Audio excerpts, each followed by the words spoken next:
여러분이 만약에 홈리빙 제품을 준비하는 메이커라면 이 강의를 놓치지 마세요. 여러분을 위한 홈리빙 성공 비법서를 여기에 가득가득 인사이트를 담아 준비했습니다. 안녕하세요. 홈리빙 카테고리를 담당하고 있는 와디즈 이수정 PD입니다. 1부 여러 번 다 복습하셨나요? 어려운 내용들이 많지만 여러분들께 꼭 필요한 내용들만 담았으니까 여러 번 돌려가면서 복습해주세요. 2부 강의 같은 경우에는 이제 어떤 식으로 전환을 만들어야 되는지 그거에 대해서 이야기를 한번 해보도록 하겠습니다. 강의 잘 따라와 주세요. 자, 이제 리워드 펀딩을 유도하는 효과적인 구성에 대해서 안내를 드릴 건데요. 과연 리워드 구성이 왜 중요하냐? 이거 먼저 짚고 넘어가 볼게요. 많이들 놓치는 포인트인데요. 한번 저희가 펀딩액을 뜯어볼까요?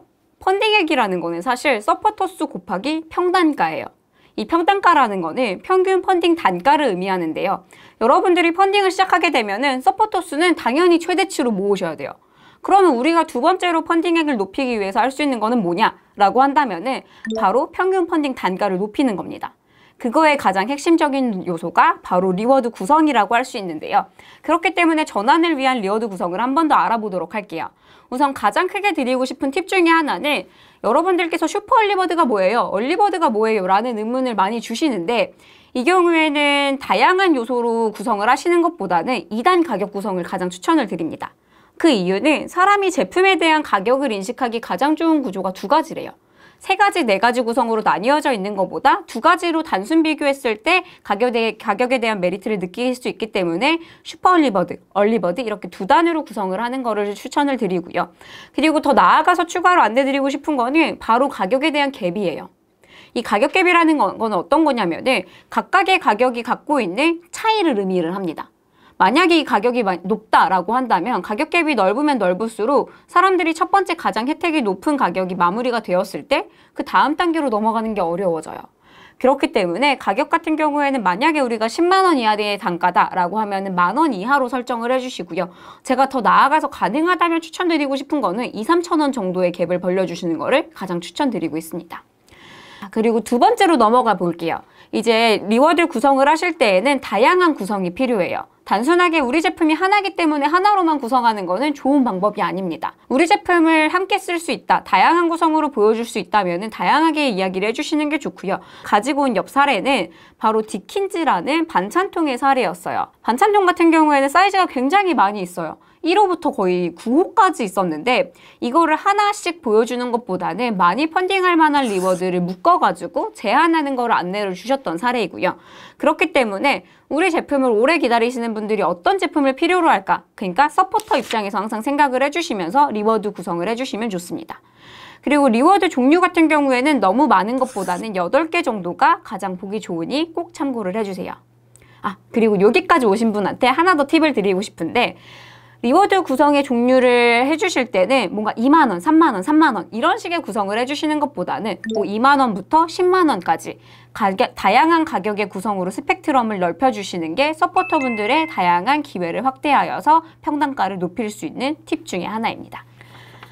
이제는 또 저희가 만약에 이 경우 같은 경우에는 제품을 처음 출시하는 분들이 아니라 기존에 어느 정도 제품을 유통하셨던 분들에 해당되는 이야기일 수도 있는데요. 바로 우리가 펀딩액을 높이기 위해서 처음 들어오신 분들이 우리 제품 하나만 사는 것보단 여러 개의 구성을 펀딩을 해주시는 게 좋잖아요. 그렇기 때문에 번들을 구성하는 방식이에요. 앞서서 설명드렸던 것처럼 우리의 종류 크기가 여러 가지라면은 서포터분들이 필요로 할 만한 구성을 합쳐주시는 것도 방법이지만 기존에 우리가 유통하던 제품이랑 어느 정도 컨셉이 맞는다라고 하면 그걸 합쳐주시는 방법이 있어요. 지금 사례로 보여드리는 이미지는 나무도마였어요. 보통 나무도마를 펀딩하시는 분들 같은 경우에는 주방에 주방도구를 두는 거를 좋아하시는 분들이 많기 때문에 뭐 뒤집개라든지 아니면 플레이팅 도마 같은 거를 같이 합쳐서 리워드 구성을 안내를 드렸습니다. 이 경우에는 메인 리워드하고 연관성이 높고 컨셉이 조금 서포터분들 입장에서도 설득이 될 만한 구성이어야지 가장 좋고요. 만약에 갑작스럽게 나무도마랑 뭐 말도 안 되는 다른 거를 연결한다. 스틸을 연결한다. 이런 것보다는 컨셉이 맞는 제품을 함께 연결해 주시는 게 가장 좋습니다. 자, 그리고 세 번째로 좀 넘어가 볼게요. 이 내용도 많이 놓치시는 부분 중에 하나인데요. 1부에서 했던 거 한 번만 복습을 해볼까요? 나중에 의문이 생겼을 때 와디즈에 방문하시는 분들이 최종 결제로 전환이 되기 전에 의문을 가지고 제품을 한 번 더 바라본다고 말씀을 드렸죠. 이때 중요하게 생각하는 요소 중에 하나가 우리가 이 제품을 어떻게 사용해야 될까입니다.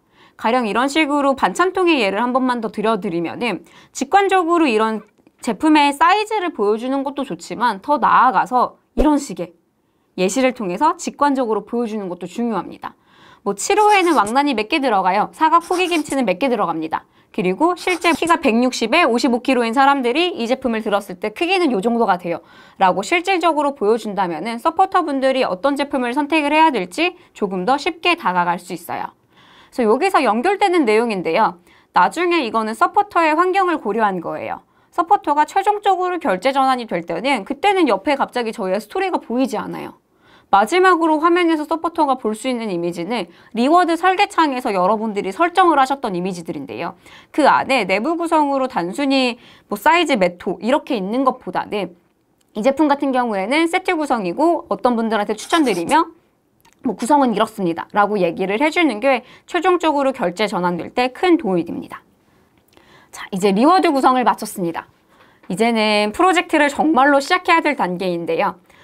이 부분이 가장 고민이 되실 거예요. 그래서 가장 고민하시는 부분인 광고 부분에 대해서 먼저 설명을 드리자면 와디즈에서 활용할 수 있는 광고들이 있는데요. 가장 많이 활용하시는 광고 같은 경우에는 와디즈 안에 들어있는 인앱 광고입니다. 이 인앱 광고 같은 경우에는 와디즈 메이커 스튜디오를 통해서 광고센터에 들어가시면 자유롭게 신청을 하실 수가 있고요. 와디즈에서 이 구자를 구분을 할 때는 오른쪽 상단에 AD, 애드라고 붙어있는 구자가 광고라고 보시면 돼요. 이 광고의 특징은 와디즈에서 펀딩하시는 모든 분들이 제한 없이 선착순에만 들어가신다면 원하시는 날짜가 비어있다면 신청하실 수 있다라는 특징을 가지고 있고요. 두 번째로 많이 물어보시는 광고는 SNS 광고랑 와디즈 카카오 플러스 친구 광고인데요. 사실 이 광고회 같은 경우에는 선별적으로 진행이 되고 있습니다. 저희 쪽에서는 저희 요금제를 투명하게 공개하고 있는데요. 엑스퍼트 요금제라는 PD와 같이 하는 프로젝트의 요금제를 선택을 해주실 때만 선별적으로 들어갈 수 있는 광고이기 때문에 이거는 추후에 프로젝트를 진행하시면서 요금제를 찬찬히 살펴봐 보시면 좋을 것 같습니다. 자, 이젠 정말 중요한 얘기를 할 거예요. 조금만 더 집중을 해주시면 좋을 것 같은데요. 바로 플랫폼의 핵심에 대해서 설명을 드릴 단계예요. 플랫폼의 핵심은 뭘까요? 바로 노출입니다. 우리가 플랫폼에서 얼마나 잘 보이느냐에 따라서 우리 제품을 선택할 수 있는 분들의 범위가 달라질 거예요. 그렇다면 와디즈의 노출이 어떻게 이루어지는지 궁금하지 않으신가요? 와디즈가 노출되는 방식은 바로 본 펀딩 직후의 24시간, 이 골든타임을 잡으셔야 돼요. 와디즈가 시작하게 되면은 다른 플랫폼과 다르게 제공하는 서비스 중에 가장 좋은 서비스라고 저는 생각을 하는데요.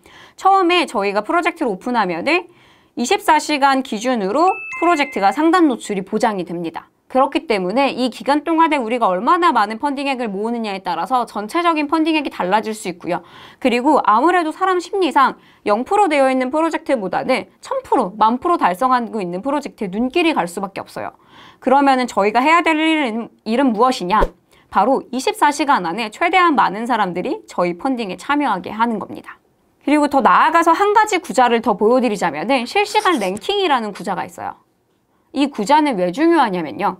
와디즈는 모바일 접속자가 아까 80%라고 말씀을 드렸죠. 이 내용은 1부에 있습니다. 1부에서 알려드린 내용 중에 80%가 모바일 접속자인데 실시간 랭킹 같은 경우에는 그 모바일로 접속을 하셨을 때 가장 한 줄을 내리면 스크롤 한 번을 내리면 바로 보이는 구자에 위치를 하고 있어요.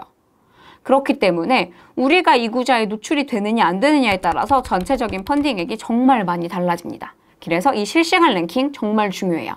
그러면 앞서 말씀드렸던 24시간 상단 노출과 실시간 랭킹 두 가지를 고려했을 때 우리가 해야 되는 일이 무엇일까요? 바로 짧은 시간, 그러니까 프로젝트 시작하자마자 24시간 동안에 최대한 많은 사람들을 전환해야 된다는 것이겠죠. 그런데 와디즈에서도 이거 그냥 하세요라고 얘기하지 않습니다. 바로 오픈 예정 페이지라는 서비스를 저희가 운영을 하고 있는데요. 이 서비스가 중요한 이유는 바로 프로젝트를 시작하자마자 그리고 프로젝트 시작하기 2시간 전, 총 2번에 걸쳐서 알림 신청하신 분한테 푸시를 발송을 하고 있어요. 그렇기 때문에 우리가 만약에 100명의 프로젝트 사람들을 모았다라고 하면은 이분들한테 푸시가 갈 거고요. 그러면 이분들이 초반에 저희 펀딩으로 전환될 수 있는 24시간 황금 타이밍에 노출로 전환될 수 있는 사람이 될 거예요. 그래서 푸시는 이런 식으로 발송이 되고요. 그러면은 사실 이걸 운영하시는 메이커님한테도 또 다른 메리트가 있어야 되잖아요. 그건 어떤 거냐면은 바로 이 알림 신청하신 분들 중에서 약 20%가 전환된다는 사실입니다. 만약에 우리가 1000명 정도의 알림 신청을 모았다라고 하면은 200명 정도가 전환이 될 거고요. 그러면은 만약에 우리가 뭐 물량을 어떻게 준비해야 되는지, 그리고 초반에 어느 정도 매출액이 나올지를 이런 수치표를 통해서 확인을 하실 수가 있어요. 그렇기 때문에 오픈 예정 페이지를 운영을 하시는 거는 정말 중요해요. 자, 이제 오픈 예정 페이지까지 마무리가 되었고, 이제 프로젝트를 시작하는 단계로 들어가 보겠습니다. 이 이벤트 같은 경우에는 오픈 예정 혹은 본 펀딩 모든 단계에서 진행하실 수 있는 이벤트고요. 와디즈에서 조금 어렵게 사람들이 생각하는 부분 중에 하나가 아직 나오지 않은 제품을 사람들의 지지를 통해서 만드는 곳이기 때문에 이 제품에 대해서 정말 많이 궁금해하세요. 그렇기 때문에 만약에 우리가 제품을 미리 전달을 드릴 수 있는 상황이다 라고 한다면은 꼭 사전 체험단을 운영을 해주세요. 이 사전 체험단을 운영을 하실 경우에는 커뮤니티를 통해서 후기를 유도하는 게 꼭 필요합니다. 이 후기 같은 경우에는 보통 와디즈의 스토리는 메이커가 하는 이야기잖아요. 하지만 프로젝트가 시작되었을 때 커뮤니티에 사전 체험단 하신 분들께서 댓글을 남겨주셨다 라고 하면은 서포터가 직접 하는 이야기가 들어가 있는 거잖아요. 그렇기 때문에 신뢰도 측면에서 조금 더 많은 메리트를 얻어가실 수 있는 요소 중에 하나예요. 자, 두 번째 이벤트로 한번 넘어가 볼게요. 많이 궁금해하시는 이벤트들을 위주로 소개를 드리고 있는데요. 알림 신청과 펀딩 참여 이벤트입니다. 바로 이 이벤트 같은 경우에 목적은 어떤 거냐면요. 알림 신청하신 분들을 최대한 많이 전환하기 위함이에요. 앞서서 제가 오픈 예정 단계의 중요성 충분히 말씀을 드렸다고 생각을 합니다. 그러면은 이분들을 놓치기 너무 아깝잖아요. 20%가 아니라 저희는 30%, 40%까지 서포터분들이 전환이 되었으면 좋겠잖아요. 그렇기 때문에 참여를 유도하는 이벤트라고 보시면 돼요. 그래서 조건 자체도 알림 신청하신 분들 그리고 펀딩 참여까지 하신 분들 위주로 만들어주시는 게 좋고요. 그러면은 이분들한테 뭐 특정 시간 동안에 참여를 유도를 하셔도 괜찮고요. 아니면은 이 기간 동안에 추첨을 하시는 것도 충분히 가능합니다. 하지만 여기서 포인트는 본 펀딩 참여까지 유도를 하셔야 된다는 점 꼭 잊지 마세요. 자, 이번에는 시간 한정 이벤트를 걸어볼게요. 이 이벤트 같은 경우에는 오픈 예정이라는 조금 별개로 운영되는 이벤트예요. 앞서서 오픈 예정을 신청하고 본 펀딩에 참여하는 알림 신청 이벤트를 저희가 제안을 드린 바가 있는데요. 이거는 상대적으로 노출이 되었을 때, 그러니까 와디즈 안에 상단 노출이 되었을 때 조금 더 바로바로 전환을 만들어낼 수 있는 이벤트입니다. 바로 오픈하시고 나서 N시간 내 펀딩에 참여하신다면 어떤 선물을 드린다 하는 식의 이벤트인데요. 바로 이거는 소비 심리를 조금 자극하는 거예요. 내가 이 시간이 지나고 나면 이벤트에 선물을 못 받을 수도 있고 좀 더 다양한 혜택을 받아낼 수 있는 기회가 없어지기 때문에 뭐 72시간 혹은 24시간 내로 유도를 해주시는 거를 추천을 드립니다. 자, 이제 네 번째로 넘어가 볼게요. 지지 서명 이벤트 같은 경우에는 사실 많은 분들께서 지지 서명을 통해서 뭔가 다른 바이럴이 돌기를 원하시는 분들이 굉장히 많이 있으시더라고요.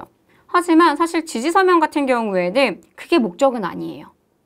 지지 서명을 한 번 더 정의를 한다면은 프로젝트가 시작되고 나서 손바닥 버튼을 누르면은 페이스북에 우리의 프로젝트가 자동적으로 게시되는 거를 의미를 하는데요. 사실 이분들을 가지고 저희가 가져갈 수 있는 메리트는 바로 서포터 수에 포함된다는 겁니다. 그리고 추후에 새 소식을 통해서 알림 발송을 하실 수가 있는데요. 이때 지지 서명을 하신 분들도 저희의 타깃 모수에 들어가게 됩니다. 그렇기 때문에 많은 지지 서명을 하신 분들이 있을수록 저희가 새 소식을 발행했을 때 받아볼 수 있는 DB가 많아지고 그리고 서포터 수가 늘어나기 때문에 상단 노출에 조금 더 유리한 고지를 차지할 수 있다라는 점으로 기억을 해주시면 좋을 것 같아요.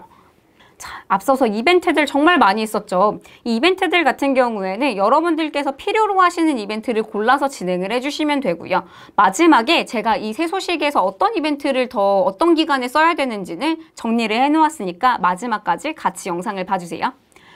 자, 이제 여기까지 달려오신 분들을 위해서 제가 마지막 꿀팁을 준비했습니다. 바로 이것만은 놓치면 안 되신다라는 부분인데요. 제가 지금까지 프로젝트를 한 400여 개 진행을 했었어요. 근데 사실 400개를 진행을 해도 대부분 하시는 실수라든지 고민하시는 부분이 많이들 비슷해요. 그래서 그 내용들을 압축적으로 담아낸 노하우니까 이거는 꼭 놓치지 말고 들어주세요. 우선 첫 번째로는 용어를 주의해 주셔야 됩니다. 와디즈 같은 경우에는 일반적인 커머스랑은 조금 달라요. 뭐 가장 다른 특징 중에 하나는 저희는 펀딩이기 때문에 교환이나 환불이 진행되지 않습니다. 당연히 제품에 하자가 있는 경우에는 펀딩금 반환 정책이라는 정책이 적용이 되지만 단순 변심에 의한 교환 환불은 불가능해요. 그렇기 때문에 사용하는 언어도 달라야 됩니다. 왜냐하면 형태가 다르기 때문이에요. 가장 많이 헷갈리시는 것 중에 하나가 할인, 이런 단어를 많이 사용을 해주시는데 할인이라는 단어보다는 혜택이라는 단어로 바꿔주시고요. 그리고 특가라는 단어보다는 와디즈 혜택, 이런 식으로 변경을 해서 사용을 해주시면 아주 쉽게 심사에 통과하실 수 있을 거예요. 앞서서 말씀드렸던 새 소식에 대해서도 조금 더 연결지어서 얘기를 할게요. 다양한 이벤트를 제가 압축적으로 설명을 드리기는 했는데 새 소식은 사실 목적이 가장 중요합니다. 1부에서 했던 거 다시 한 번만 복습을 해볼게요. 저희가 와디즈에서는 퍼널이 있었어요. 와디즈 퍼널 안에 Y에 해당되는 부분인데요. 의문을 가진 서포터분들을 설득하기 위해서 발행하는 것이 바로 새 소식이고요. 그리고 저희가 오랜 기간 기다리기 때문에 이분들을 조금 더 잡아넣기 위해서 발행하는 것이 새 소식이에요. 그렇기 때문에 우리가 새 소식을 발행할 때 어떤 목적으로 이 사람들한테 어필을 하고 싶은지를 꼭 설정을 하신 다음에 새 소식을 발행하시는 것이 가장 중요합니다. 이제 예시를 한번 들어볼게요. 다양한 새 소식은 대표적으로는 좀 Q&A 이런 것들이 있는데요. 서포터분들이 대부분 프로젝트를 진행하시면서 궁금해하시는 게 비슷해요, 의외로. 그렇기 때문에 FAQ를 통해 가지고 아까 의문에 사로잡혀 있던 분들을 펀딩으로 전환을 해주시거나 하는 새 소식을 올려주시는 것을 가장 많이 추천을 드리고 있습니다. 또한 다양한 이벤트의 사례 같은 경우에는 이런 건데요. 왜 선택했는지를 이유를 물어보셔도 되고요. 아니면은 제품을 2배 드릴 테니 좀 재밌는 삼행시를 지어본다거나 놀이의 장으로 만들어 주시는 것도 하나의 키포인트입니다. 수치로 좀 보여드릴게요. 제가 캡처해온 프로젝트 같은 경우에는 1부에서 소개해드렸던 손목보호대를 가지고 왔는데요. 이렇게 체크한 부분들 몇 가지 보이시나요? 이날이 바로 새 소식을 올렸던 날들이에요. 새 소식을 올리게 되면 하트 누르신 분, 펀딩하신 분, 지지 서명하신 분한테 푸시가 갑니다. 그렇기 때문에 만약에 고민하고 계신 분들이 있다면 이 새 소식을 보고 펀딩으로 전환이 될 수도 있고 아니면 우리가 하나를 펀딩했던 분들이 번들로도 전환이 될 수 있습니다. 그래서 이런 식으로 매출액적으로도 나타나는 새 소식 놀랍지 않나요? 꼭 필요한 것들을 정리를 해서 프로젝트 진행하는 기간 동안에 서포터분들을 위해서 지속적인 소통으로 많은 펀딩액을 모금해 가셨으면 좋겠습니다. 자, 이제는 새 소식 많이 어려운 거 알고 있어요. 새 소식 얘기하니까 우리가 뭐 해야 될지 굉장히 막막하실 텐데 이거 한 번만 캡처해 주시겠어요? 이거는 시기별로 우리가 올려야 되는 새 소식을 제가 정리해 놓은 내용이에요. 앞서서 설명드렸던 내용에 연장되는 내용이기 때문에 캡처를 해놓고 우리의 일정에 맞춰가지고 준비를 해주시면 좋을 것 같습니다. 자, 여러분 강의 잘 들으셨나요? 1, 2부에 걸쳐서 노하우를 엑기스만 뽑아서 모두 설명을 해드렸는데요. 이 2가지 강의를 계속 복습을 하시다 보면은 홈리빙 펀딩 이제 더 이상 어렵지 않으실 거예요. 만약에 더 궁금하신 내용이 있으면 아래 댓글 남겨주시면 확인해 보도록 하겠습니다. 제 강의가 도움이 되셨다면 구독, 좋아요, 알림 설정까지 같이 부탁드리겠습니다. 감사합니다. 지금까지 홈리빙 카테고리의 이수정 PD였습니다. 감사합니다.